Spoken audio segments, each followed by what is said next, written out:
Cindy Ash is a stay-at-home mother of a girl of 7 and 2 boys, 4 and 2. She is returning to writing as her original passion after a long hiatus, keeping her tiny people alive, happy, and healthy. Her mama monologue is entitled, My Little Hoarder, the reality TV show. Cindy.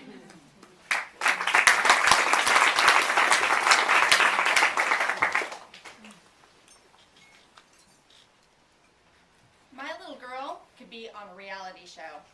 Not one of those where you say, oh, look at that cute kid with the crazy mom. The one where you say, did anyone ever teach that wacko to throw anything away? Yes, my pretty little 7-year-old daughter belongs on Hoarders.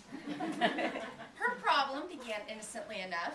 When she was about 3, she began to receive as gifts jewelry boxes and caddies for holding play jewelry and makeup and hair clips.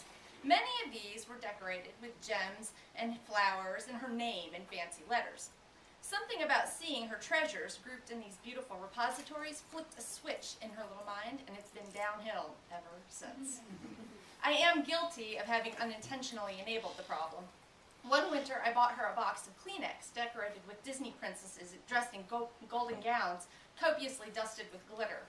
The Kleenex were received with rapturous exclamations of joy and love, and I was happy to have pleased her so painlessly. Alas, after a few months, the tissues had all been sneezed into, and once again we had to tussle with the question of what is trash and what is treasure. She was smart enough to preempt me with an announcement and a request couched in my own language. Mommy, the Kleenex in my princess box are all gone. Can I keep the box to keep things organized? And here was my fatal mistake, the opening that has led to so many arguments and tantrums and lost privileges ever since. What things? I asked. The answer was loose crayons. Again, she knew where her best chance lay. It was with things that can stain. But loose crayons are by no means the limit of the types of things that little girls collect. The bulk of her collection can now be best described with the word debris. Old wrappers with interesting art, loose beads in funny shapes, tags and bits of cardboards with her favorite cup characters or those of her brothers, and bits of yarn in bold colors are just a few of the items she now organizes. In all the boxes, bags, and baskets that have enabled the expansion of her collection of little bits.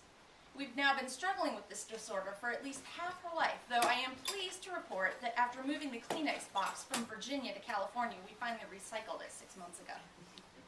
The only support groups I've found for families struggling with the child hoarder are those that seek one another out and meet informally in 2s and 3s at parks and coffee shops.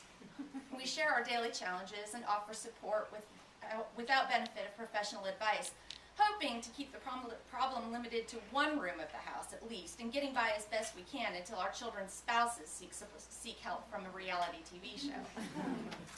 I have found encouragement from one surprising source, however.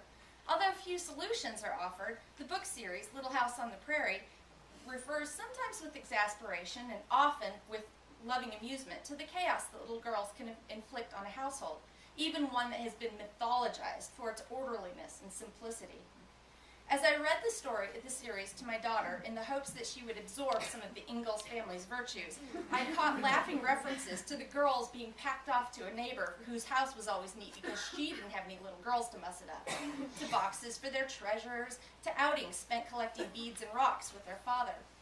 The hopefulness of this message from an age gone by comes from knowing how the story ended. Laura grew up to write the Little House series. Personally, was renowned for being versatile, hardworking, and exceptionally neat. I used to think that the only solution to all the stuff that comes with loving a little hoarder was shipping her off to college, but the problem isn't bad enough that I want to throw my baby out with her boxes yet. In the meantime, it helps to know that other parents have struggled and do struggle to contain the clutter our children can't live without, and if all else fails, reality TV will be waiting for them.